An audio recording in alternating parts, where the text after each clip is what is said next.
이 충분한 소리 정보가 뇌에 저장된 이 아이들 혹은 또 성인들은요, 다음부터는 영어 공부가 너무 쉬워져요.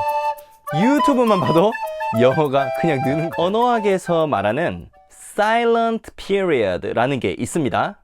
이게 뭔지 오늘 설명드리려고 하는데요. 그 설명을 드리기 전에 이 silent period를 이해하는 것이 왜 중요한지, 얼마나 중요한지 그걸 먼저 말씀을 드리려고 해요. 헬스를 하시는 분들을 위해서 쉽게 비유하자면 영어나 영어 교육에서 이 silent period를 잘 이해하는 것은 헬스를 하시면서 식단을 하고 몸을 가꾸시는 분들이 인슐린에 대해서 이해하는 것만큼이나 중요하다. 이렇게 말씀드리면 헬스 하시는 분들은 100% 이해가 되겠죠. 자, 이 silent period, 우리가 이 용어에는 익숙하지 않을 수가 있지만 어느 정도 우리가 다 생각하고 알고 있는 개념이에요. 애를 데리고, 어린 애들을 데리고 이민을 가신 분들이 있죠. 이민을 가신 분들은 그 어른들은 모르겠어요. 하지만 그 아이들은 자동으로 반강제로 이 silent period를 다 보내게 되어 있습니다. 혹은 국내에서 부모님이 이 silent period를 잘 이해하고 있다. 그러면 아이들이 거의 이민 간 거나 마찬가지인 효과를 내시는 분들도 있어요. 자, 이 silent period가 왜 중요하냐면 이 시기를 잘 보낸 사람은요, 잘 보낸 사람과 잘 안 보낸 사람은요, 영어를 공부하는데 영어의 습득 속도가 완전히 다릅니다. 거의 펜티엄 CPU와 맥북 M4 프로 칩의 차이랄까요? 네, 정말 다른 이 격차가 벌어지는 결과가 나오는데요. 바로 이 silent period를 잘 보냈느냐, 잘 못 보냈느냐, 바로 여기서 나오는 차이라고 할 수 있겠어요. 자, silent period가 그러면 뭐냐? 쉽게 말하면 그냥 듣기만 하는 시간이에요. 듣기만 하는 시간. 왜? 말을 못하거나 거의 안 하기 때문에. 가족을 데리고, 어린 자녀들과 가족을 데리고 이렇게 이민을 갔다고 생각을 해봅시다. 아이들은요, 처음 몇 달은 거의 말을 못해요. 소통을 못합니다. 이민을 갔는데 애가 동네 아이들과 어울리지도 못하고 몇 달 동안 말 한마디 입도 뻥긋 못하고 있으면 굉장히 부모님으로서는 가슴이 아프겠죠? 그러다가 몇 달이 지나잖아요. 갑자기 말이 팍 터지기 시작해요. 말이 빵 터져요, 진짜. 애들이 말 한마디도 못하는 애들이었는데 이게 서서히 뭐 한 단어씩 외워가는 게 아니라 침묵의 시간을 거치다가 갑자기 버버버벅 말이 이렇게 터지는 시기가 온다는 거예요. 그 말이 터지기 전까지의 시간, 입도 뻥긋 못하는 그 시간이 바로 이 silent period예요. 자, 그런데 이 침묵의 시간, 그러니까 silent period, 침묵의 시기인데 이 기간 동안 아이의 뇌는 놀고 있는 게 아니에요. 그리고 시간 낭비가 되고 있는 것도 아니에요. 이 시기에는요, only listening을 통해서 이 아이의 뇌에 엄청난 막대한 양의 데이터가 축적되고 있어요. 저장되고 있어요. 자, 무슨 데이터죠? 바로 소리의 정보. 새롭게 내가 맞닥뜨린 이 언어의 소리의 정보가 저장되고 있는 거예요.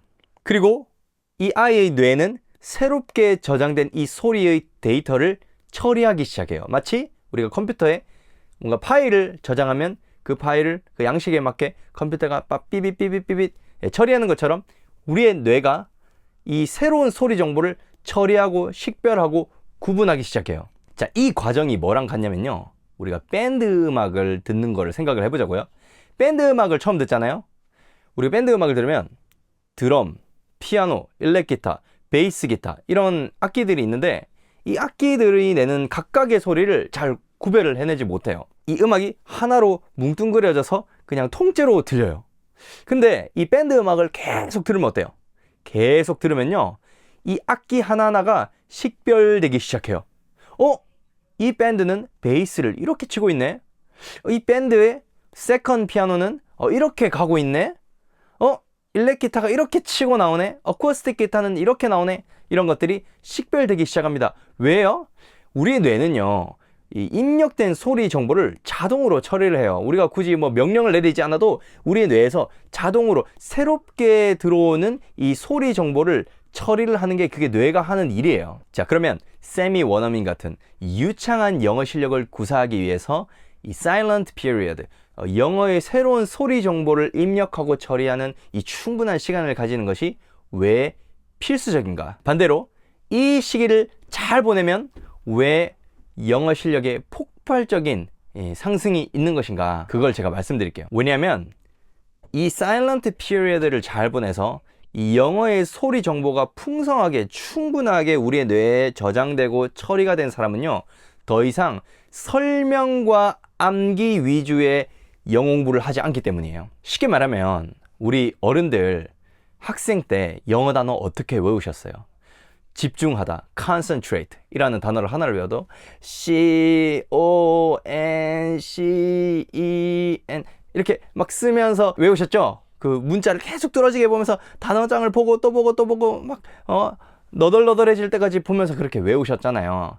근데 우리가 단어를 외우는 속도가 느리죠. 왜 느리냐면요, 이 언어는요 원래 문자가 메인이 아닙니다. 소리가 메인이에요. 그래서 문자로서 영어를 습득하면요 그 속도가 굉장히 느려요. 굉장히 느려요. 우리가 그런 식으로 했잖아요. 한국인들도 아무도 한국말 못됐어요. 근데 우리가 한국말 잘하는 이유가 뭐예요? 한국어를 문자이기 이전에 우리는 뭘로 받아들였어요? 소리 정보로 받아들였죠. 그리고 이 뇌는, 우리의 뇌는요, 한국어라는 이 소리 시스템을 이해하는, 식별하는 정보로 풍성해요. 그러니까 우리는 한국말을 잘하죠. 그런데 이상하게도 영어라는 새로운 언어를 학습할 때는 우리가 처음 한국말을 배웠던 그런 식으로 하지 않고 계속 암기로 뭔가 설명을 듣고 계속 문자를 보는 식으로만 배우는 거예요. 자, 그런데 놀라지 마세요. 이 silent period를 잘 보낸 사람은요, 단어를 딱 습득할 때요, 이것이 문자로 다가오기 전에 소리 정보로 입력이 되는 거예요. 생각해보세요. C-O-N-C-E-N-T-R 이렇게 하는 게 아니라 concentrate, concentrate, concentrate 이 소리가 입력이 되어버리는 거예요. 그리고 이 소리는 그렇게 다양하지 않아요. 영어라는 이 알파벳 안에서 낼 수 있는 소리는요 한정적이에요. 그러니까 새로운 단어를 배워도 결국 예전에 들었던 소리가 계속 반복되겠죠. 그런 식으로 하면은 이 단어를 습득하는 속도가, 제가 방금 습득이라고 했어요. 암기하는 게 아니라 습득한다고 했는데, 이 습득하는 속도가 우리가 어른들이 학생 때 했던 그런 암기식 공부랑은 차원이 다른 거예요. 또 한 가지, 여러분들 학생 때 문법 공부 어떻게 하셨어요? 문법책, 성문 기초영어, 성문 기본영어 사가지고 열심히 선생님한테 설명 듣고 문제집 풀고 막 그렇게 외우셨죠? 그런데 원어민들은 문법을 그런 식으로 배우지 않거든요. 원어민들은요 문법을 감으로 익혀요. 여러분들 한국어 문법 설명하실 수 있으시겠어요? 한국어에서 조사가 왜 이렇게 연결되는지, 용언, 뭐 보조 용언 이런 것들이 저도 다 모르는데 어떻게 구성되어 있는지 설명할 수 있으세요? 설명 못하죠? 그런데 우리는 한국말을 잘하죠. 왜요? 문법을 우리는 이 설명과 암기로서 외우는 것이 아니라 감으로 익혀버렸거든요. 자, 그런데 영어도 마찬가지예요. 영어도 이 silent period를 충분히 풍성하게 거쳐서 충분한 소리 정보가, 영어의 소리 정보가 뇌에서 입력되고 처리가 되어버린 사람은 문법을, 물론 설명을 들으면 도움돼요. 암기를 하면 그것도 도움이 됩니다. 하지만 그게 메인이 아니고 소리 정보로서 감으로, 패턴으로 이거를 익혀버리는 거예요. 그러니까 그냥 소리 정보 없이 문자로, 문제풀이로 막 문법 설명으로 이렇게 공부한 사람하고는 이 차원이 다를 수밖에 없는 거예요. 그래서요, 이 silent period를 잘 보내고 이 충분한 소리 정보가 뇌에 저장된 이 아이들 혹은 또 성인들은요, 다음부터는 영어 공부가 너무 쉬워져요. 유튜브만 봐도 영어가 그냥 느는 거예요. 유튜브만 봐도 단어가 늘고 문법이 느는 겁니다.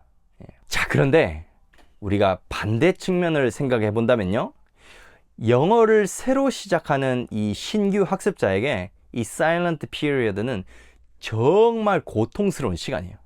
정말 고통스러운 시간이에요. 왜요? 너무 지루하거든요. 너무 따분하거든요. 이것은 마치 우리 크리스천들이 한 해의 시작에 성경 일독을 해보리라 해놓고 다들 어디서 무너지냐면 레위기에서 무너지는데, 마치 성경 일독하려고 하는 사람에게 레위기 같은 영역이에요. 이 사일런트 피리어드가 다 거기서 빠지는 거예요. 자, 그래서 이 사일런트 피리어드가 영어를 막 다 알아듣지도 못하겠는데 무슨 말 하는지 모르겠는데 음악 같은 구별되지 않는 이 소리를 계속 듣고 있는 이것이 너무나 고통스럽고 지루하고 재미없고 따분한 시간이기 때문에 내가 영어를 공부하는 성인에게나 혹은 내 자녀에게 영어 공부를 시키는 부모님에게 이 사일런트 피리어드를 어떻게 전략적으로 보내느냐는 바로 그 영어 공부의 성패가 나뉘는 지점이라고 할 수 있겠습니다. 부모님들은요, 자녀들에게 이 사일런트 피리어드를 어떻게 보내게 하느냐, 이거에 따라서 자녀의 앞으로의 영어 라이프가 나뉜다고 할 수 있어요.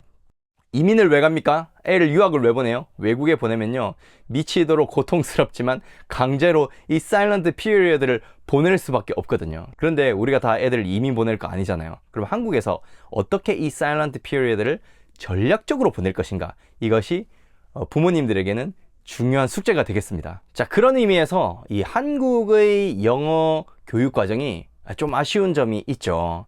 우리는 10년 이상 학교에서 영어를 배우는데도 영어를 가장 못하는 이 나라로 유명하잖아요.